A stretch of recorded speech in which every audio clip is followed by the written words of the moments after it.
Dengan mengumumkan gencatan senjata 7 hari ke atas sasaran awam Ukraine, Vladimir Putin mahu tunjuk kuasa. Ini gencatan senjata pilihan Rusia.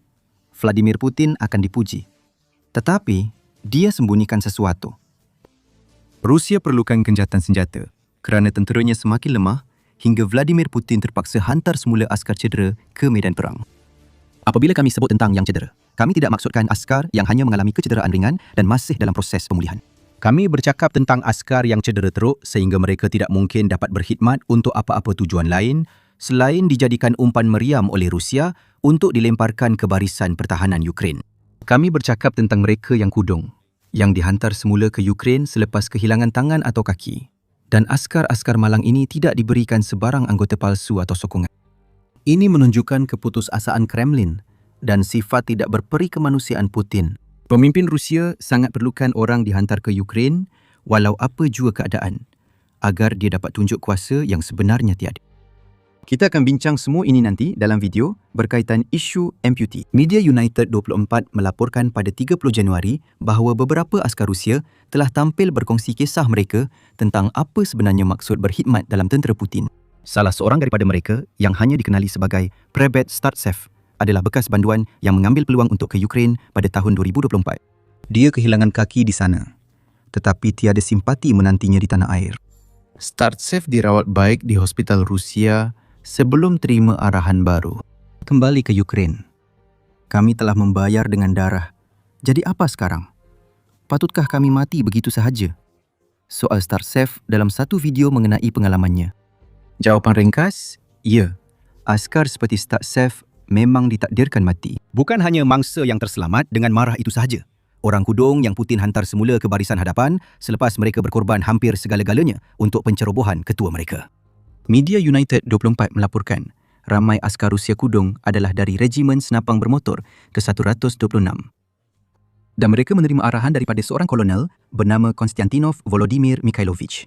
Seorang kolonel yang tidak berperi kemanusiaan yang menurut arahan daripada pemimpin yang kejam, mungkin, tetapi masih seorang kolonel yang kelihatan terlalu gembira untuk menghantar orang kudung kembali ke barisan hadapan. Tanpa prostetik, seperti yang didedahkan oleh Startsev, mereka sepatutnya memberikan saya prostetik, tetapi tiada siapa yang peduli, dakwa bekas banduan itu.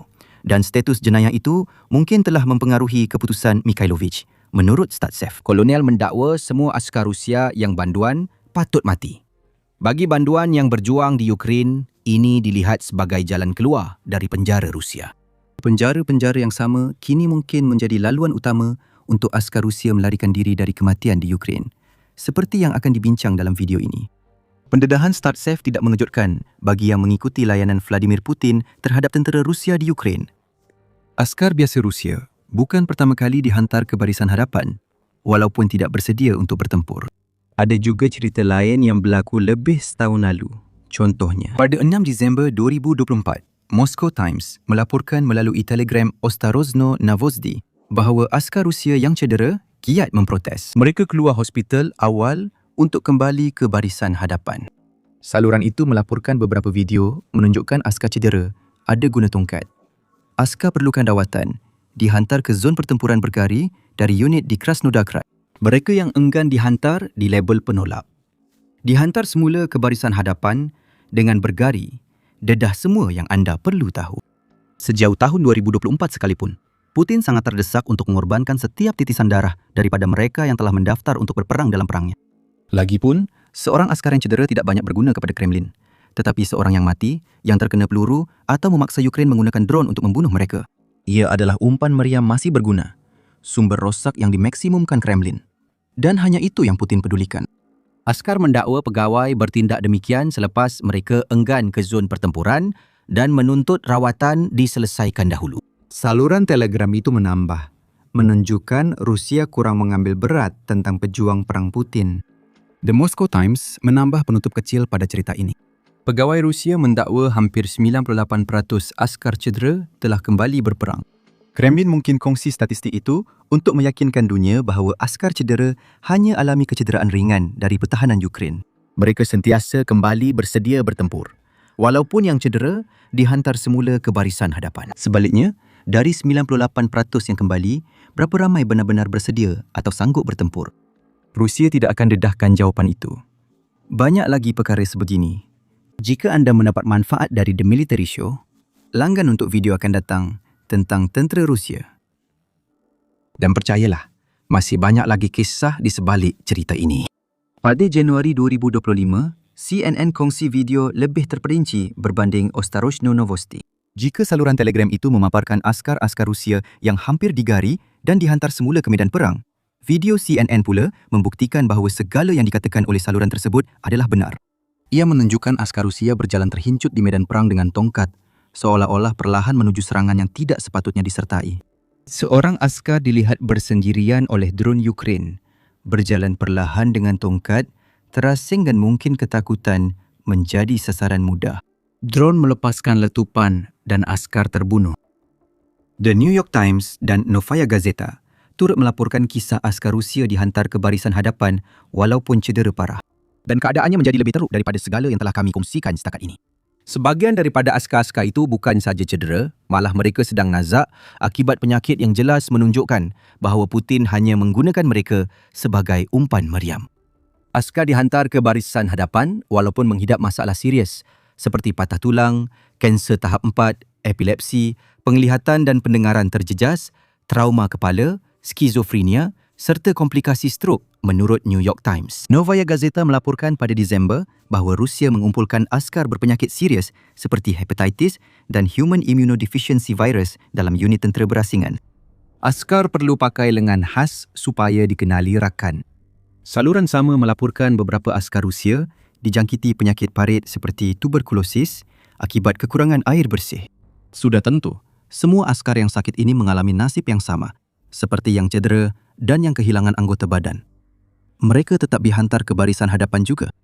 Lebih ramai dihantar berperang untuk Putin. Tapi rahsia yang Putin sembunyi ialah Rusia tidak guna banduan kerana mereka bukan askar terbaik. Mereka tidak menghantar yang cedera, sakit atau tidak layak bertempur ke barisan hadapan kerana mereka mahu berada di sana. Rusia letak orang seperti ini di barisan depan sebab tiada pilihan lain. Putin sangat terdesak. Dan cadangan gencatan senjata yang kami sebutkan pada awal video tadi adalah petunjuk besar bahawa tindakan Rusia menggunakan tenteranya yang cedera menandakan mereka tidak mampu lagi berperang seperti yang Putin mahukan untuk tempoh yang lebih lama. Mari kita bincangkan tentang gencatan senjata itu sekejap. Pada 30 Januari, laporan mendakwa Presiden Amerika Syarikat Donald Trump telah berbual dengan Putin. Trump dilaporkan dapat janji dari Putin. Rusia akan hentikan serangan ke Kiev dan penempatan Ukraine selama 7 hari. Rakyat Ukraine menghadapi kesukaran akibat kekurangan pemanasan dan elektrik akibat serangan berterusan Rusia ke atas infrastruktur tenaga. Trump berkata, beliau telah minta Presiden Putin tidak serang Kiev dan beberapa bandar lain selama seminggu. Dan Putin setuju. Ini bukanlah satu tindakan amal oleh Putin dan sudah pasti bukan satu tindakan belas kasihan. Menurut Hamish de Bretton Gordon dalam artikel The Telegraph pada 30 Januari, Putin mahu gunakan gencatan senjata ini untuk memperdaya Trump. Putin mahu dipuji, walaupun sepanjang musim sejuk, dia arahkan pengeboman infrastruktur tenaga Ukraine sehingga ratusan ribu rakyat Ukraine terpaksa hidup tanpa pemanas apabila suhu jatuh ke paras minus 15 darjah Celsius atau hanya 5 darjah Fahrenheit. Putin ingin tunjuk Rusia sedang menang dan boleh hentikan serangan kerana kejatuhan Ukraine dianggap pasti. Namun, de Bretton Gordon berkata bahawa gencatan senjata ini hanyalah satu lagi sandiwara Putin. Ini bukan tindakan komander yakin, tapi helah pemimpin yang tenteranya hampir musnah, kata de Bretton Gordon. Menggunakan tentera cedera sebagai umpan menunjukkan Rusia hampir musnah. Namun, walaupun dengan pengiraan asas, kita dapat lihat bahawa tentera Rusia tidak dapat bertahan dengan perang Putin untuk tempoh yang lebih lama. De Bretton Gordon berkata, Rusia alami lebih 1.5 juta korban di Ukraine. Jumlah itu boleh dipertikai. Ukraine mendakwa Rusia alami lebih 1.24 juta korban dalam 4 tahun pertempuran. Angka sangat mengejutkan. Dalam 2 tahun, Rusia hanya menawan lebih 1% wilayah Ukraine dengan lebih 500,000 korban dan terus kehilangan kira-kira 1,000 orang setiap hari. Sejak awal 2024, pasukan Rusia hanya mara 15 hingga 70 meter sehari. Mengkritik taktik dan kepimpinan mereka, menurut de Bretton Gordon. Pencapaian ini sangat kecil berbanding kerugian besar dan mangsa cedera kini jadi penangkap peluru seperti disebut de Bretton Gordon. Bukan semata-mata kerana Putin tidak peduli tentang mereka. Memang dia tidak peduli dan kita akan bincangkan perkara itu sebentar lagi. Tetapi Rusia menghantar yang cedera dan sakit kerana mereka tiada siapa lagi untuk dihantar. Tentera Rusia hilang banyak kekuatan tempur akibat kehilangan askar dan simpanan di Ukraine. Apa yang tinggal pada Putin sekarang hanyalah rekrut baru yang hampir tidak tahu cara menggunakan senjata mereka. Dalam keadaan itu, menghantar yang sakit dan cedera sama sahaja seperti menghantar askar yang sihat. Mereka semua akan mati juga akhirnya. Kremlin tidak mempunyai jawapan untuk pertahanan cemerlang yang sedang dilakukan oleh Ukraine. Putin seru gencatan senjata 7 hari. Kononnya tunjuk kuasa. Sebenarnya tiada kesan, tapi Presiden Rusia mahu ganjaran kerana konon belas kasihan. Putin mahu mendapatkan kelebihan dengan Trump, dengan harapan Amerika Syarikat sekali lagi akan mendesak Ukraine untuk menyerahkan wilayah. Rusia tidak akan menang wilayah itu dalam masa terdekat. The Breton Gordon berkata begitu.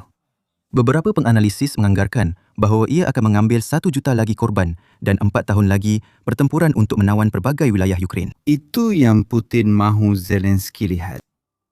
Tetapi realitinya, The Breton Gordon menulis, tentera Rusia sedang menghampiri apa yang beliau panggil sebagai titik kemuncaknya. Ukraine patut berunding dari kedudukan kuat kerana Amerika Syarikat mungkin terlalu memanjakan sandiwara Putin. Zelensky berdiam diri. Walaupun beliau memuji usaha Amerika Syarikat ke arah keamanan dalam respons terhadap gencatan senjata. Beliau berkata, tiada maklumat rasmi tentang gencatan senjata itu. Menurut Politico pada 30 Januari, Zelensky mungkin mengisyaratkan bahawa Putin akan melanggar gencatan senjata sebelum tamat. Tetapi Putin mungkin sudah berpuas hati dengan mata yang dirasakannya telah diperoleh ketika Rusia semakin menghampiri titik kritikalnya. Apa yang kita ada di sini ialah seorang presiden yang langsung tidak mempedulikan rakyatnya sendiri. Itulah sebabnya korban pada skala yang kita lihat telah dibiarkan berlaku sejak awal lagi. Begitu juga dengan penghantaran orang sakit dan cedera ke barisan hadapan. Rakyat Rusia mungkin boleh menamatkan perang yang dimulakan Putin, terutama bila mobilisasi semakin hampir akibat keputusasaan Putin. Teruskan bersama kami hingga akhir video dan kami akan jelaskan sebabnya ketika Putin cuba mengumpul mata. Bukan hanya askar yang telah hantur yang dihantarnya kembali ke medan perang yang sedang menderita. Walaupun menurun tahun lalu, inflasi dan kadar faedah masih membebankan rakyat Rusia. Menurut Moscow Times Rusia, ROSTA Rusia, melaporkan inflasi turun ke 5.6% pada akhir 2025 selepas 9.5% pada 2024. Kadar faedah Rusia kini 16%, turun dari 21% pada awal 2025. Namun, kedua-duanya bukan petanda baik seperti didakwa. Rusia, dengan andaian angka-angka itu pun tepat, kedua-duanya masih sangat tinggi. Dan ia berpunca daripada angka-angka sebelum ini yang telah menyebabkan kerosakan serius terhadap keupayaan rakyat Rusia biasa untuk membayar keperluan asas yang mereka perlukan. Walaupun ekonomi teruk, Kremlin tetap habiskan semua rubel untuk perang. Moskow guna sumber untuk peluru berpandu dan drone menakutkan Kiev, bukan lindungi rakyatnya. Bagi Kremlin, tentera Rusia hanyalah umpan meriam semata-mata. Banduan dan rekrut asing dianggap lebih tidak bernilai, tulis The Breton Gordon. Dan dia betul. Rekrut asing kini menjadi ciri tentera Rusia selepas kekurangan rakyat Rusia yang mahu berjuang untuk Putin. Rusia telah mengorbankan sekitar 15,000 askar Korea Utara. Kremlin terpaksa menipu orang luar untuk mempengaruhi mereka sertai peperangan. Penipuan itu telah menipu sesetengah orang. France 24 melaporkan pada November bahawa Rusia menggunakan rangkaian pengambilan pekerja meragukan untuk menarik lelaki muda India ke Rusia dengan janji pekerjaan.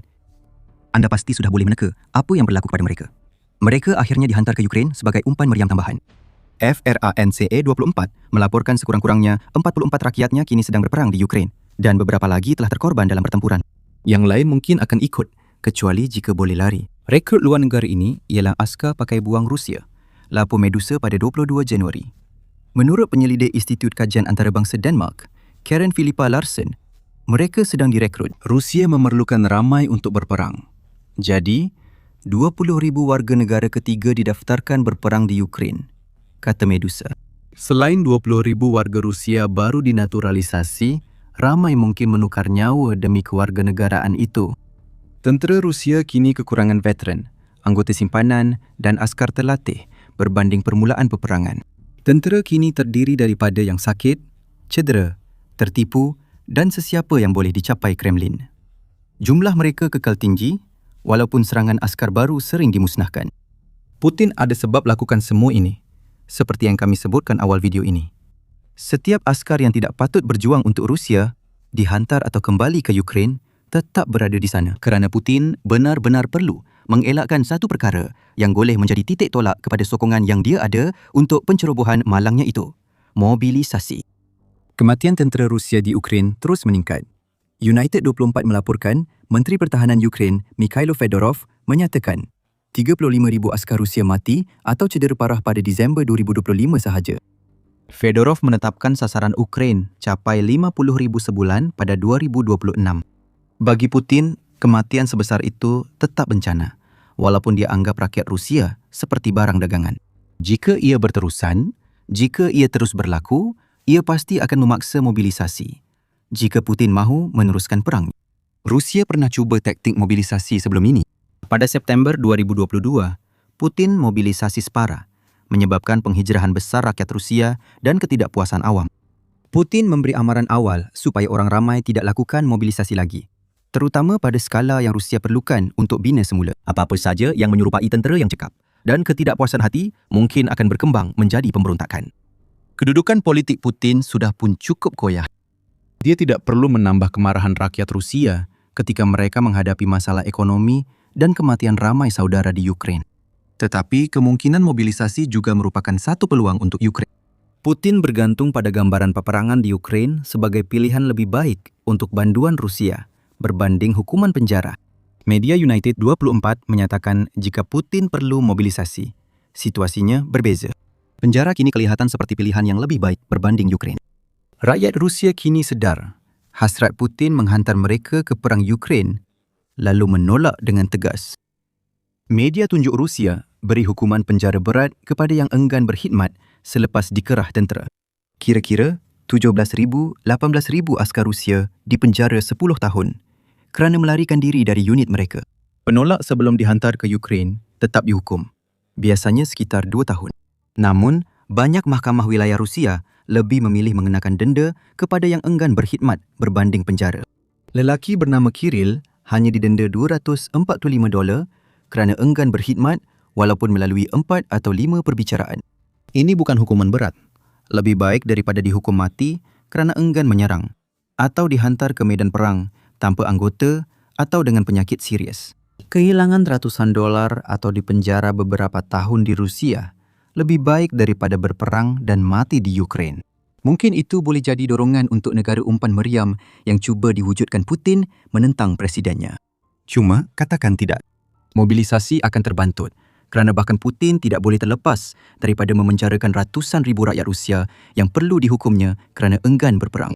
Ini akan menyebabkan Rusia yang sudah kekurangan tenaga kerja dan sumber penting untuk Putin teruskan perang. Rusia hanya boleh hantar sedikit orang kudung ke medan perang sebelum sumber itu habis. Bercakap tentang sumber, Rusia dengan cepat menyedari bahawa mereka tidak lagi dapat memanfaatkan satu sumber yang dahulunya mampu mengisi tabung perang Kremlin sebaik dahulu. Minyak Rusia kini kurang laku akibat Amerika Syarikat. Ketahui bagaimana Amerika Syarikat tentukan keperluan Rusia untuk terus berperang tanpa tembakan dalam video kami. Dan jika anda menikmati video ini, jangan lupa untuk melanggan The Military Show untuk liputan lanjut mengenai perkembangan terkini dalam perang Ukraine. Dan terima kasih kerana menonton.